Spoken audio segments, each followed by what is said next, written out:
Ne si popull kemi kaluar sakrificat mëdha, si para luftës, ashtu edhe pas luftës. Naimi ka kërkuar me vrarë Loridonën, te procesin e të ardhmen do ta shohin edhe fëmijët e Loridonës.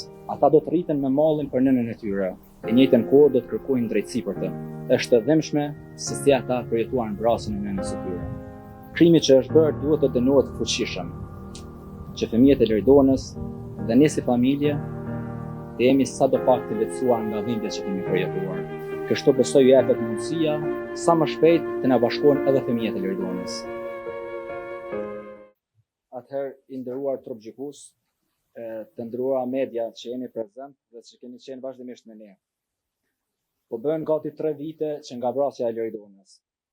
Më kujtohet si sot momenti i arrestimit të akuzuarve, ose thënë me ndryshe kriminalëve, të cilët natën vrajnë dhe ditën çojnë.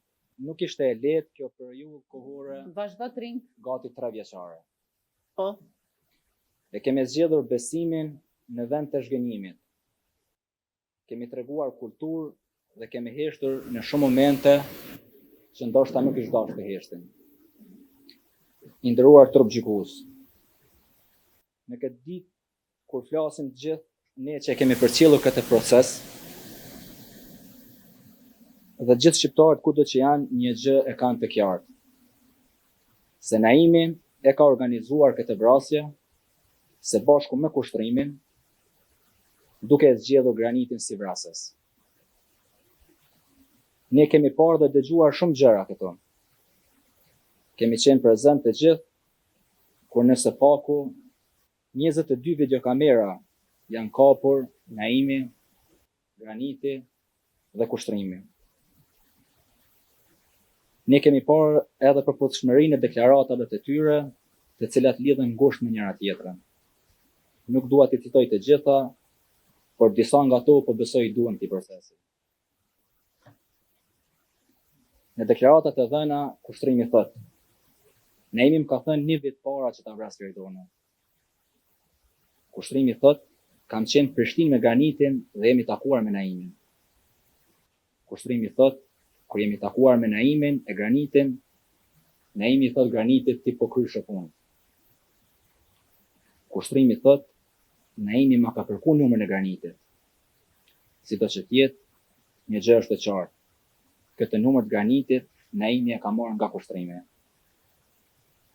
Kushtrimi thot, natën kritike, Naimi më ka thonë pasi kemi arritë sfis, shqyr e kreva të punë.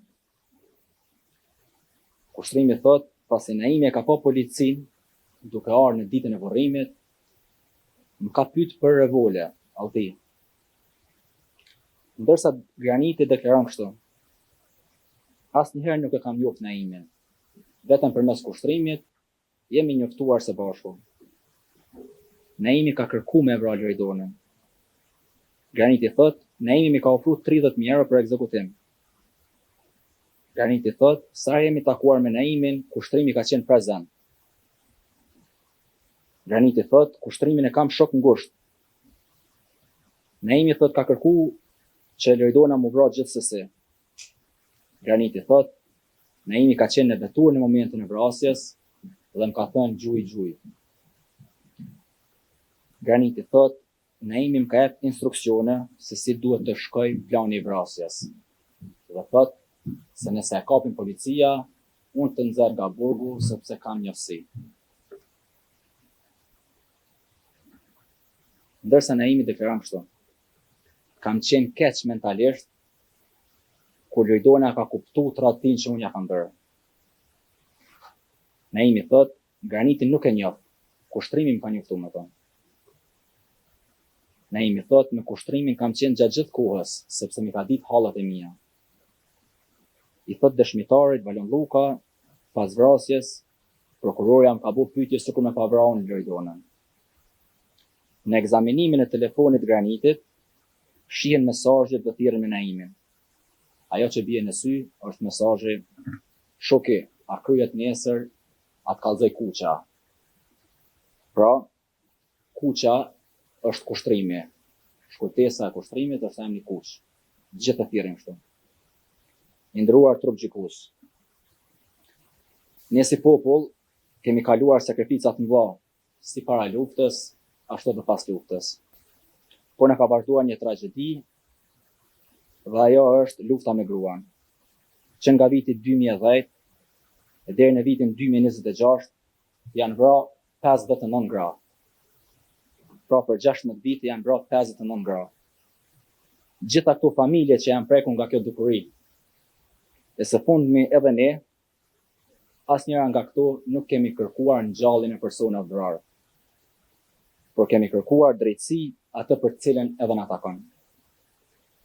Andaj, nga këto, duhet të japim mesazhe të qarta për gjithë ata kriminal që guxojnë të ngrisin duart mbi nënat dhe motrat tona. Të njohësh një krim në ditën e sotme është e lehtë, duke marrë parasysh teknologjinë dhe avancimin në këtë drejtim.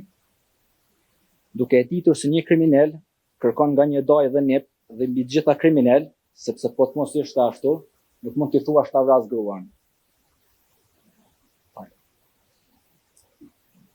Ti thuash a mund ta kryesh ti këtë punë? Dhe ai duke të thënë jo, unë nuk mund ta kryj, por ta gjoj njerin që e kryen. Kuptohet se kush e gjeti vrasësin dhe kush e organizoi krimin. Pra këto është mes e qartë se Naimi ka kërkuar me vrarë Ridonen përmes kushtrimit. Ky i fundit nuk pranoi ta rrezikoj veten direkt dhe gjeti Granitin si vrasës. Pra skema fillon kështu. Pa Naimin nuk ka kushtrim, pa kushtrimin nuk ka Granit dhe pa Granitin nuk do të kishte vrasje. Nderuar trup gjykues. Përveç neve që jemi këtu, duhet ta dimë të gjithë se këtë proces në të ardhmen do ta shohin edhe fëmijët e Liridonës. Ata do të rriten me mallin për nënën e tyre. E njëjtën kohë do të kërkojnë drejtësi për të. Kur ta shohin këtë proces, do ta kuptojnë që nuk kanë nevojë të brengosen. Sepse dikush i drejtë e i ndërgjegjshëm, atë drejtësia u ka dhënë në vendimin e gjykatës. Ne këtu duhet t'i japim mesazhe të qarta edhe atyre, se drejtësia për nënën e tyre ka shkuar në vend. Ata do të rriten dhe do të falenderojnë secilin, duke filluar nga policia, prokuroria, gjykata, që vrasin makabër të nënës së tyre, e zbuluan dhe kriminalet morën dënimin e merituar. Është e dhimbshme se si ata përjetuan vrasjen e nënës së tyre. Pas më shumë se 8 muajve pas vrasjes së Liridonës, ishte takimi i parë që e kisha unë me ta, sepse nuk kishim qasën në shtetin suedez. Ne nuk e dishim se si e kanë përjetuar ata këtë vepër të babait tyre. Pasi u takuam me fëmijët, mësuam se fëmijët ishin kundër babait të tyre dhe se sot kur po flasim, që po bëhen gati 3 vite, akoma fëmijët nuk pranojnë të flasin me baban e tyre. Krimi që është bërë duhet të dënohet fuqishëm, që fëmijët e Liridonës dhe ne si familje të jemi sadopak të lehtësuar nga dhimbja që kemi përjetuar. Kështu besoj ju jepet mundësia sa më shpejt të na bashkohen edhe fëmijët e Liridonës.